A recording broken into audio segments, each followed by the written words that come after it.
kalau seseorang itu mempunyai 3 karakter energi ini, ya, energi tenaga dalam, energi prana, dan energi aura, itu dipasok dengan warna-warna tertentu yang memang itu untuk menunjang warna muda. Dalam energi itu dia mempunyai, bisa bersemayam di cakra dada. Jadi di sini ada wadah.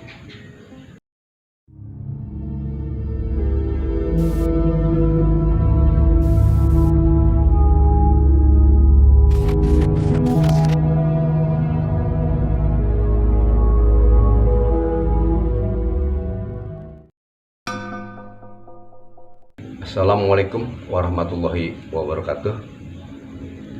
Salam jumpa kembali pada sobat-sobat dimanapun Anda berada di channel Melihat Malam. Pada episode hari ini, Kang Idot akan membawakan pengetahuan energi yang berkaitan dengan aura. Masalah aura mungkin Anda semuanya sobat udah paham ya, udah diuraikan dan udah dijelaskan. Ya, sekarang ini energi yang berkaitan dengan aura. Apakah itu? Maka Kang Idot akan menuturkannya dan akan menjelaskan keseluruhan biar sobat Melihat Malam dimanapun Anda bisa mengerti dan memahaminya. Baiklah, di studio kami sudah hadir Kang Idot. Selamat malam Kang Idot. Selamat malam. Oke Kang Idot, untuk menjelaskan tentang aura yang berkaitan dengan energi ya, yang energi memasok dengan aura. Jadi sobat malam mau mendengarkan dan ingin menunggu ulasan dari Kang Idot. Silakan waktu dan tempatnya Kang Idot. Assalamualaikum warahmatullahi wabarakatuh. Selamat bertemu kembali dengan saya, Sobat Melihat Malam. Mudah-mudahan diberkahi kesehatan dan rezeki yang banyak. Pada kesempatan ini saya akan membawakan materi, yaitu mengenai energi dan berhubungan sekali dengan aura yang pernah kami kupas dalam video kemarin. Pemahaman energi adalah sesuatu kekuatan yang ditimbulkan oleh benda-benda atau makhluk-makhluk yang ada di alam semesta. Energi bisa didapat melalui cara-cara tertentu, dan bentuk-bentuknya juga punya ciri-ciri yang tertentu juga. Saya akan coba menggambarkan beberapa jenis energi. Yang pertama itu energi yang didapat dari tenaga dalam. Energi yang didapat dari tenaga dalam itu mempunyai butiran yang besar. Dengan butiran yang besar sehingga bisa menimbulkan suatu tumbukan, baik itu tarik menarik maupun tolak menolak. Karena sifatnya butiran itu besar, jadi membendur kepada suatu benda apa seseorang yang ditimbulkan atas benturan energi tenaga dalam dan aura pada diri manusia. Yang kedua adalah energi prana. Energi prana itu mempunyai butiran yang berbeda dengan energi tenaga dalam. Dia lebih kecil molekulnya dibanding energi tenaga dalam. Energi aura itu bisa didapatkan melalui meditasi, perenungan, ataupun bentuk-bentuk pelatihan yang semacamnya. Karena bentuknya yang lebih kecil butirannya, sehingga dia tidak menimbulkan benturan kepada seseorang apapun benda-benda lainnya. Jadi dia bisa masuk meresap ke dalam tubuh dan mengenai bagian-bagian dalam. Itu sifatnya energi aura. Yang ketiga yaitu energi spiritual. Energi spiritual bentuknya sangat berbeda dengan energi tenaga dalam yang bentuknya itu butirannya besar, kemudian energi aura juga yang lebih kecil. Nah, ini yang spiritual bentuknya lebih halus dari kedua bentuk energi tersebut, sehingga halusnya itu frekuensinya bisa masuk ke wilayah alam astral, alam-alam makhluk. Nah, mungkin sahabat melihat malam, banyak orang berpendapat bahwa energi itu bentuknya sepertinya lahiriah, apa bentuknya umum lah, biasa-biasa saja. Nah, itu mungkin karakter dari energi tenaga dalam. Nah, berbeda dengan energi yang terakhir ini, energi spiritual itu bentuknya lembut sekali. Jadi dia bisa masuk sampai ke relung hati yang paling dalam, melebihi energi prana.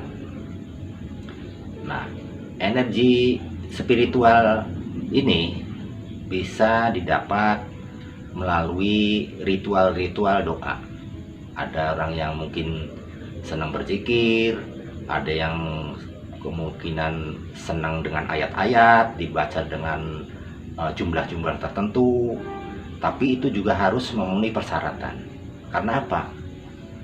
Sekalipun dia membaca zikir yang jumlahnya ribuan, atau membaca ayat-ayat Al-Quran, atau juga dengan sisi-sisi rapar-rapar lain, walaupun itu mungkin bisa dibarengi puasa atau sejenisnya lah untuk membersihkan diri, maksudnya puasa itu. Jadi yang pertama yang mempengaruhi bahwa itu energi itu spiritual adalah pola pikir. Jadi pola pikir persepsi seseorang itu menentukan akan munculnya energi atau bukan. Nah, biar sobat melihat malam itu lebih jelas, begini. Pada kenyataannya, sebagian orang, khususnya di Indonesia, itu semua dalam ritualnya pasti menggunakan zikiran atau puasa. Itu sudah menjadi tradisi dalam suatu keagamaan. Nah, yang jadi permasalahan dalam benak mereka itu zikiran maupun ritual-ritual keagamaan yang lainnya, dalam pikirannya dia terbersit akan pengetahuan mengenai kodam, apa jin, apa sejenisnya lah. Maka apapun yang dia baca, apapun spiritualnya, maka yang hadir itu apa yang terbesit dalam pikiran dia. Maka tidak terjadilah energi yang seharusnya sebagai energi spiritual yang murni memasuki dirinya. Jadi karena pikiran ini sebagai fokus, sebagai tujuan, apapun zikirannya kalau tujuannya ke makhluk, maka hadirlah makhluk.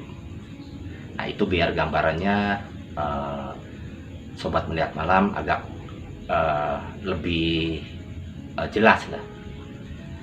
Nah, mengenai pemahaman energi spiritual, yang unik di dalam energi spiritual itu sebetulnya bentuknya cahaya. Karena mungkin dalam bahasa saya itu saya sebutkan energi, sebetulnya lebih halus, itu bentuknya cahaya. Energi spiritual karena bentuknya itu suatu ritual dan keyakinan suatu keagamaan, dia mempunyai jangkauan lebih dari semesta. Jadi energi yang didapat dalam spiritual itu sebetulnya bisa melampaui wilayahnya, bukan lagi energi di semesta seperti bulan, bintang, matahari. Nah, ini uniknya bukan seperti itu. Jadi dia masuk ke wilayah yang berbeda, yaitu disebut alam goib. Nah, ada suatu alam yang di luar semesta itu. Nah, berkumpullah suatu cahaya di sana. Nah, disitulah yang sebetulnya yang saya maksud dengan energi spiritual. Jadi mungkin dalam spiritual juga saya akan membedakan dua jenis spiritual, biar akan memudahkan pemahaman mengenai apa sih energi spiritual itu. Karena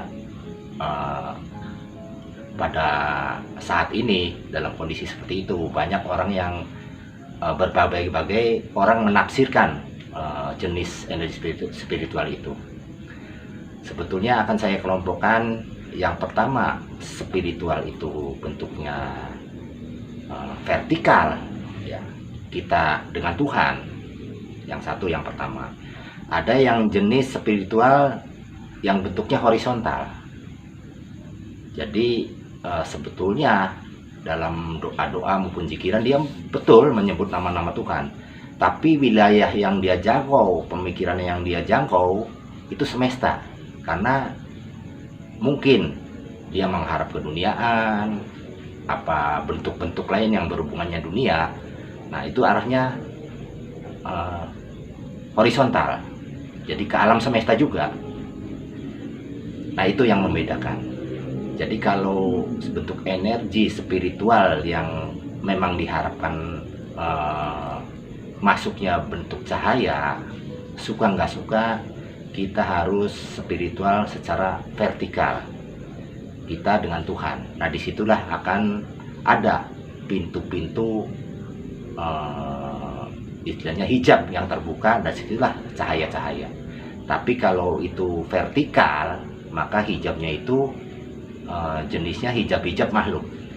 Karena bagaimanapun makhluk itu sebetulnya ada di alam semesta, seperti jin, apa makhluk-makhluk halus lainnya, itu semuanya di semesta. Seperti pada saat saya berdiri ini, sebetulnya di luar wilayah saya ini ada alam lain, yaitu alam halus, cuma bedanya tidak terlihat. Tapi kelompoknya dia masuk di semesta. Nah, seperti lebih mudahnya kalau kita memahami angin. Angin, udara itu tidak terlihat, tapi adanya di semesta. Nah, itu yang membedakan. Apa kemudian hubungan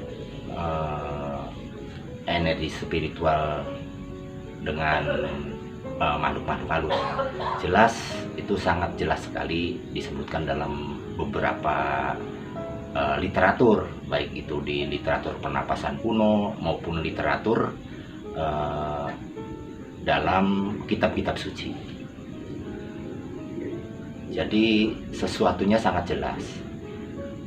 Dengan munculnya cahaya pada diri kita, hasil dari ritual vertikal kita dengan Tuhan, itu mempunyai dampak yang luar biasa. Cahaya itu kecepatannya sangat tinggi, bahkan melebihi kecepatan makhluk halus. Hitungannya per detik jangkauannya. Kita perhatikan yang di semesta aja, seperti matahari, dia mengeluarkan cahaya dari entah itu ribuan mil, nyampe juga ke bumi, dan tidak memerlukan waktu yang berjam-jam, hanya beberapa detik dia bersinar, dia nyampe ke bumi. Nah, kalau makhluk walaupun kecepatan tinggi, dia cepat melalui proses. Demikian juga angin melalui proses. Nah, kalau cahaya, dimana kita buka baterai, langsung cahaya itu nyampe ke tujuan. Itulah yang membedakan spiritual vertikal dan spiritual horizontal. Kembali pembicaraan mengenai energi. Energi hasil pelatihan kita baik itu pernapasan, prana maupun spiritual, itu sangat berdampak sekali kepada aura yang ada di tubuh kita. Jadi di mana energi itu ada dalam tubuh kita, energi itu akan melapis seluruh aura kita sehingga bisa melindungi tubuh kita berlipat-lipat daripada serangan kuman maupun serangan penyakit maupun serangan dari dunia-dunia mistik. Itu jadi keistimewaan energi itu bisa menyelimut masuk ke dalam sisi-sisi aura kita. Bahkan beberapa orang yang mempunyai keahlian teknik-teknik tertentu, energi yang dilapis tubuh aura itu bisa mengembang, bisa sampai dia puluhan meter gitu, bahkan kilometer. Jadi di mana itu ada dampak serangan, bukan malah dia statis, tapi dia bergerak. Jadi serangan itu belum juga nyampe kita, energi dengan aura itu sudah mengcover ke depan, melebar. Nah, itu sebetulnya yang saya maksud dengan energi spiritual. Bukan berarti saya menyalahkan energi yang ada di spiritual itu secara vertikal ya, bukan. Itu mungkin punya faknya orang masing-masing. Kebetulan saya hanya mempelajari itu, energi secara vertikal. Apakah hubungan energi mampu mengcover jenis-jenis makhluk?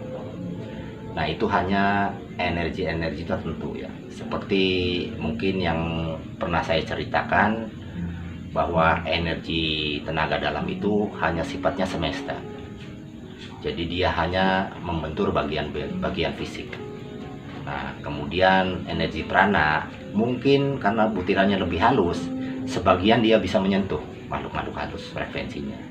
Tapi kalau memang energi itu energi spiritual dengan butiran yang sangat lembut, dengan perantara cahaya, dia akan nyampe ke jenis makhluk-makhluk yang sekecil apapun, selembut apapun. Karena pada dasarnya karakter cahaya itu mampu menembus sampai ke kegelapan yang sangat gelap. Nah, itu karakter dari jenis-jenis energi spiritual. Beberapa energi sebetulnya mempunyai warna. Kadangkala warna itu seperti ada warna merah, ada biru, ada hijau, ada kuning, ada juga putih. Nah, itu seperti mungkin ada ya gambaran-gambaran itu di alam semesta melambangkan warna-warna itu melambangkan sesuatu fungsi. Demikian juga di energi. Alangkah baiknya kalau energi tenaga dalam dengan butiran yang besar kemudian dikombinasikan dengan energi prana yang butirannya lebih kecil, dan sungguh sangat baik lagi kalau dikombinasikan dengan energi spiritual. Jadi ketiga energi itu ada dalam tubuh kita, itu menjadi suatu kelengkapan untuk menutup kekurangan-kekurangan dan kelemahan pada sifat-sifat energi dari energi tenaga dalam, prana maupun spiritual. Seperti contohnya begini, ada seseorang ya, taruhlah itu kesurupan, itu biasanya energi prana itu mampu mendobrak sisi itu karena ada frekuensinya bersamaan dengan makhluk halus. Nah, alangkah lebih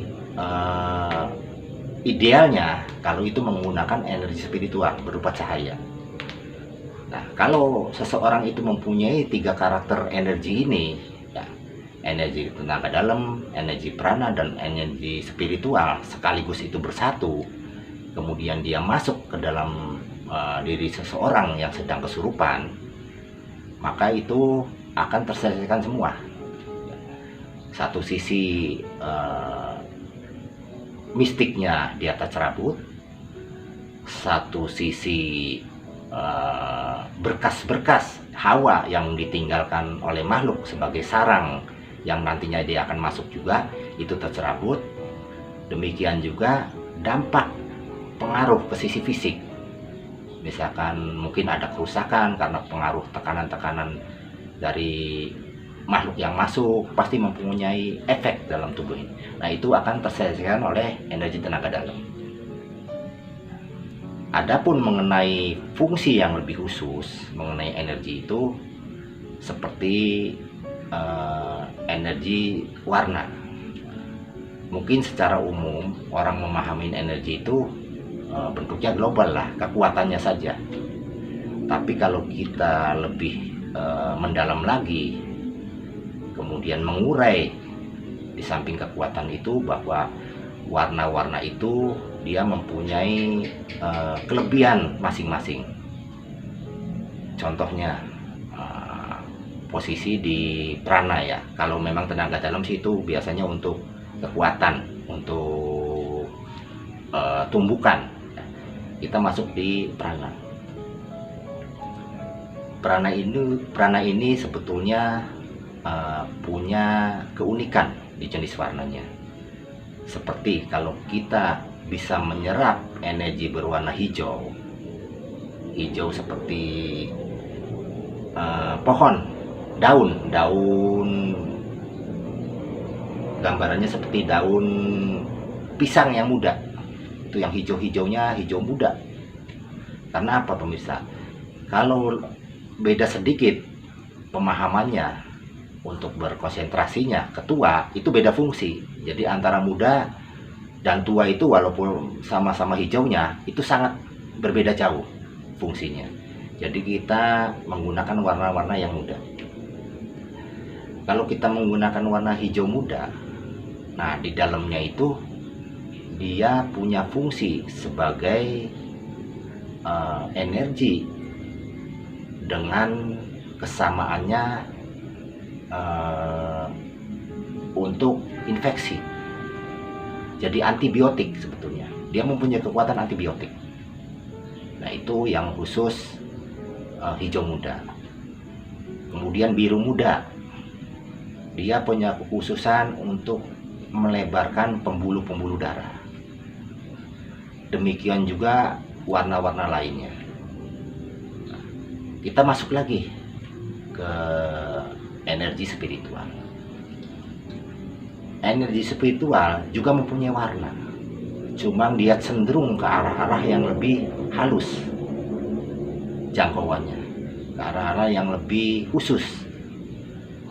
Umumnya energi spiritual di sana itu yang dominan itu dia berwarna ungu. Jadi ungu, kembali ungunya muda. Nah, itu dia bisa menjangkau wilayah-wilayah kehalusan dari wilayah-wilayahnya para makhluk. Nah, itu kekhususan dari energi spiritual yang berupa cahaya berwarna ungu, dan itu tidak dipunyai oleh energi tenaga dalam maupun energi prana secara maksimal, adanya di spiritual. Makanya dalam kehidupan sehari-hari, kalau kita lihat sudut pandang dari kacamata aura, sebetulnya itu juga sudah cukup menggambarkan jenis-jenis warna itu hampir fungsinya sama dengan jenis energi. Nah, perbedaannya kalau di jenis energi itu dia bisa diolah melalui tata cara dan teknik-teknik tertentu, tapi aura sendiri, kacamata auranya itu secara alami dari tubuh manusia akan muncul auranya sesuai dengan profesinya, itu bedanya. Nah, sebetulnya bisa secara energi aura itu dipasok dengan warna-warna tertentu yang memang itu untuk menunjang kehidupan kita di pekerjaan maupun di usaha bisa. seperti kita mempunyai aura yang cukup tebal lah. Namun dalam satu kegiatannya kemudian dia terkendala dalam bentuk-bentuk ikhtiar usaha.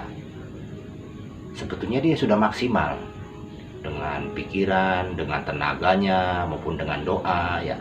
Cuman ya itu terkendala, tetap saja usahanya dia belum memenuhi hasil.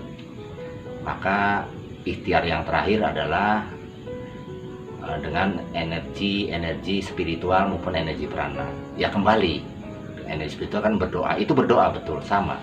Cuma lebih spesifiknya kita menggunakan sistem cahaya. Maka biasanya energi yang kita serap itu berwarna merah muda. Ambil warna semudah mungkin merahnya. Kalau itu warna merah muda dengan kondisi-kondisi tertentu sudah memasukin tubuh kita, kemudian kita tebarkan di sisi aura, maka itu sebetulnya untuk daya tarik. Jadi fungsinya bertemu juga punya kontribusi yang sangat tinggi terhadap kegiatan dan usaha kita. Karena apa? Warna muda dalam energi itu dia mempunyai karakteristik itu pemikat, mudah disenangin orang. Dimana energi merah muda bersatu dengan aura, kemudian dia menebar kepada seseorang, nah seseorang itu akan senang terhadap kita terus menerus. Bukan satu orang, dua orang, tiga orang, bahkan siapapun yang ditemuin akan merasa senang. Nah, demikian juga warna-warna yang lain. Mungkin ada warna energi itu kuning. Nah, kuning biasanya dibutuhkan untuk kewibawaan.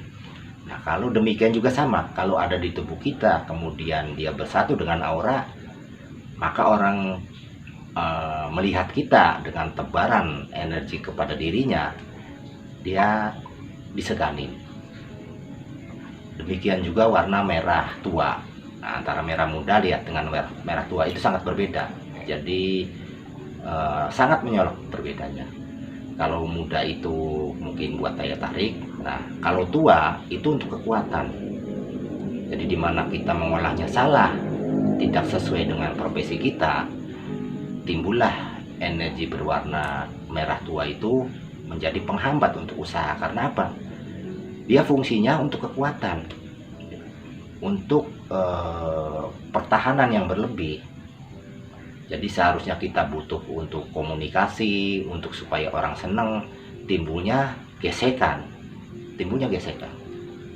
Nah, mungkin itu terjadi di dunia-dunia spiritual yang memang mungkin dia tidak pernah menjabarkan makna dari ritualnya. Ya, ini bukan suatu kesalahan, cuma mungkin dia belum banyak membaca referensi yang banyak. Seperti contohnya begini, ada suatu kasus, itu beberapa kasus. Jadi orang tersebut kemudian karena usahanya itu susah, nah, akhirnya dia minta pertolongan kepada orang yang pintar, istilahnya si kiai atau sejenisnya lah.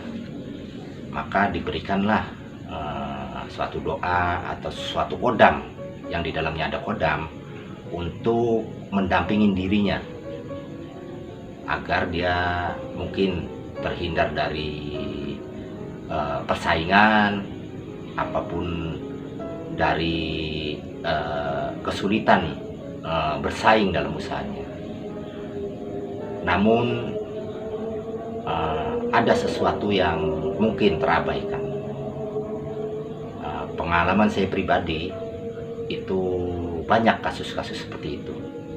Kenapa orang sudah ikhtiar begini begitu ya, kemudian dia sudah berikhtiar kepada orang pandai juga, ternyata hasil usahanya bukannya tambah maju, kadang tambah terpuruk. Nah, saya sempat waktu itu memperhatikan, oh ternyata di dalam dirinya, apa di dalam rumah, apa di dalam usahanya, dia menggunakan jin yang sifatnya untuk bertahan, untuk perlindungan. Itu sangat kuat sekali. Nah, semacam apa sih, melindungi seseorang tersebut menggunakan jenis-jenis makhluk yang kuat. Dampaknya apa? Orang segan untuk beli. Untuk berhubungan aja dia segan. Karena apa? Pengaruh hawa dari makhluk halus itu bukan untuk penarikan, tapi untuk menjaga. Nah, itu ada kesalahan penerapan. Saya tidak berbicara mengenai baik buruknya dengan menggunakan jin apa tidak. Cuma saya berpikir, kalau memang makhluknya itu mempunyai hawa pengasihan, itu alangkah baiknya daripada dia menggunakan jin-jin yang sebetulnya sangat protek. Itu yang maksud saya seperti itu. Itu juga memang kalau saya perhatikan, kalau jenis-jenis makhluk juga yang digunakan karena sifatnya dia api, panas, pasti walaupun dia digunakan dalam usaha maupun dalam bisnis, pasti punya dampak. Karena sifatnya memaksa gitu, bukan karena senang secara alami, tapi dipaksa, dipikat oleh makhluk itu. Nah, itu sebetulnya walaupun itu berhasil, sebetulnya tidak lama. Jadi efek-efek pemikat yang menggunakan sarana-sarana jin itu biasanya pada awalnya saja dia berfungsi. Nah, untuk selanjutnya dia akan terpuruk karena memang bukan haknya. Jadi semacam energi pengasihan itu modelnya pemaksaan. Berbeda dengan bentuk cahaya. Kalau cahaya itu ya, jenis pengasihannya dia melekat bersatu dengan aura kita dan menyatu dengan tubuh kita. Jadi seolah itu bagian dari diri kita. Di mana dia menebar.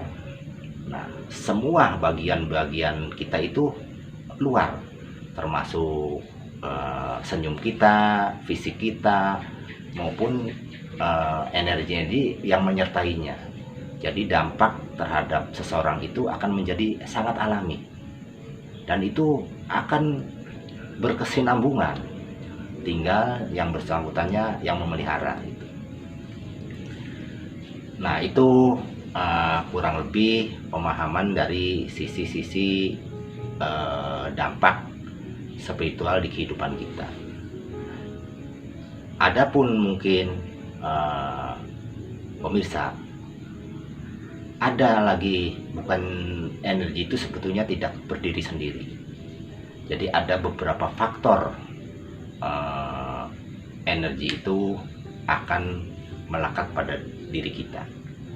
Perlu diketahui, energi itu mempunyai tempat di dalam tubuh kita itu.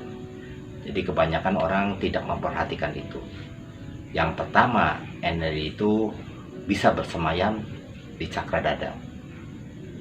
Jadi di sini ada wadah. Nah, tempatnya energi bersemayam di dada. Nah, kemudian yang kedua, dia juga bisa bersemayam di bagian perut. Kalau istilah bahasa pernapasan sih di tantien di sini. Di sini ada rongga yang itu bisa tempat bersemayamnya energi antara dada dan perut. Ada orang-orang yang mungkin lebih mahir dalam mengolah sisi-sisi wadah ini. Dia akan membobol antara wadah yang di perut dan wadah yang di dada. Dia dibongkar ini salurannya, sehingga energi yang di dada bisa turun ke perut, dan di perut juga bisa turun ke dada. Itu disebut diafragma kalau bahasa pernapasannya. Nah, itu sekelumit mungkin hubungan antara energi dan wadah. Demikian juga energi itu akan masuk ke tubuh kita melalui saluran-saluran, tidak kemudian masuk begitu saja. Jadi kita harus tahu apa salurannya, apa saluran yang tertinggi masuknya energi. Nah, energi biasanya paling tinggi memasuki tubuh kita itu melalui cakra mahkota. Karena cakra mahkota itu fungsinya di atas ya, di atas kepala. Nah ini untuk sebagian orang, makanya cakra kepala itu harus lebar, harus besar. Kalau itu sempit, maka energi akan susah. Faktor-faktornya banyak yang mempengaruhi cakra mahkota ini, yaitu kembali ke bentuk-bentuk karakter manusianya. Jadi ada yang mungkin berpikirannya negatif, berpikirannya stres, apa itu sangat mempengaruhi cakra mahkota, sehingga cakra itu akan menyempit. Nah, makanya kalau sisi-sisi energi spiritual itu, faktor-faktor itu harus diselesaikan dulu. Jadi permasalahan-permasalahan jiwa-jiwa yang kurang baik, sifat-sifat yang harus diselesaikan dulu. Supaya apa? Dalam perjalanannya kita bisa menerima di mana energi spiritual datang, wadah itu sudah siap. Berikut juga sarana-sarana masuknya. Berbeda dengan perolehan mengenai spiritual yang sifatnya horizontal. Kalau spiritual horizontal, tidak perlu orang itu bersih, tidak perlu itu pikiran harus mencapai sesuatu yang tertinggi. Toh yang dengan syarat-syarat tertentu, dengan rapalan-rapalan tertentu, dia pasti nyampe. Karena wilayahnya semesta, ke alam-alam yang goib semesta, yaitu bangsa-bangsa jin apa semacamnya. Jadi tidak perlu seperti itu. Nah kalau bentuknya spiritual horizontal, itu benar-benar harus persiapan, sarana-sarananya harus betul-betul dibersihkan. Hal yang mustahil dalam kondisi-kondisi jiwa-jiwa yang tidak baik, jahat, pikiran-pikiran yang belum selesai, kemudian dia mencapai makom spiritual vertikal, hal mustahil pasti tertolak. Berbeda dengan yang horizontal, apapun dia bisa. Perbedaannya itu. Nah, makanya ini menjadi pilihan bagi sobat melihat malam. Nah, selanjutnya silakan sobat melihat malam yang menilai apakah akan bisa arah ke spiritual vertikal apa ke horizontal. Itu yang bisa saya gambarkan. Semuanya saya serahkan kembali kepada sobat melihat malam. Mungkin itu saja, kurang lebihnya kalau ada sesuatu pertanyaan apa sesuatu yang memang perlu sobat melihat malam bertanya, silakan menghubungin kami di sini. Oke Kang Idun, terima kasih sekali atas pemaparan dan ulasan dari energi yang berkaitan dengan aura dalam kehidupan kita sehari-hari. Nah ini Kang Idun, sedikit bertanya ini tentang masalah energi. Apakah untuk masalah hal-hal mistis ini menjangkau, ataukah boleh katakan dalam penanganan hal yang mistis itu bisa ditepis dengan kekuatan energi itu? Contoh-contohnya barangkali Kang Idun bisa menuangkan atau menceritakan. Ya, terima kasih, pertanyaan yang bagus. Kalau kita bedah lagi energi secara umum, yaitu yang tadi ada 3 jenis: tenaga dalam, prana, dan spiritual. Nah, pertanyaan ini mengarah jelas ke arah jenis-jenis penanganan terhadap dunia spiritual ya, Iya. santet, sihir, apapun yang sejenisnya ya. Nah, itu dari 3 jenis energi itu yang hanya mampu itu energi spiritual dan prana. Untuk tenaga dalam dia tidak menjangkau karena butirannya besar. Nah, spesialis yang tertingginya adalah di spiritual, yaitu dengan menggunakan sarana cahaya. Bisa kita menggunakan butiran-butiran energi prana, cuma sifatnya tidak maksimal. Karena apa? Hanya sebagian dia menjangkau wilayah itu. Nah, sebagian lagi dia ke arah fisik. Kalau energi-energi spiritual murni, dia akan penuh 100% akan menjelajahi dunia sihir, santet, dan semacamnya. Nah, itu mungkin penjelasan ini sangat gamblang sekali. Saya rasa itu Ang Jampang. Nah, ini juga Kang Idun, cara untuk mendapatkan sebuah energi, baik itu tenaga dalam, energi prana, maupun spiritual, ini kita harus bagaimana ini? Mungkin banyak juga ya sobat-sobat juga ingin tahu cara memperolehnya ataupun bisa mempelajarinya gitu Kang Idun. Ya, baik. Tadi mungkin ulasan saya hanya gambaran ya. Ini bagus lebih detail lagi. Dalam pengolahan dari 3 karakteristik energi itu berbeda-beda. Kalau kita mau mengolah energi tenaga dalam, itu melalui latihan-latihan fisik. Karena apa? Perlulah gesekan-gesekan kaki ke bumi, tangan-tangan, telapak tangan itu menghadap ke atas untuk menyerap energi-energi semesta, energi langit istilahnya sih. Dan itu banyak sekali di Indonesia yang menggunakan teknik-teknik tenaga dalam. Banyak sekali perkumpulan. Itu semuanya seperti itu.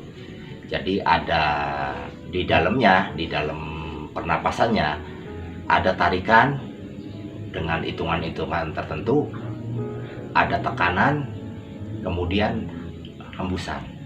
Jadi kalau dari pernapasan sih itu napas segitiga, tarik, tekan, buang. Nah, itu dilakukan terus-menerus dengan gerakan-gerakan mungkin bermacam-macam lah dari berbagai perguruan pernapasan. Itu juga bisa didapatkan, dan dia akan memasukin sama tempatnya di rongga dada. Ini tempatnya ada sebagian pernapasan yang mengelola di area perut, sama perut dan dada, ada kedua-duanya. Nah, mengenai yang kedua, cara memperoleh energi prana, nah, itu biasanya umumnya orang dilakukan dengan perenungan. Jadi dengan meditasi, dengan faktor tubuh ya, posisi tubuh lurus, pasti dia akan menggunakan sistem cakra. Cakra itu supaya lurus, dia terbuka cakra mahkota.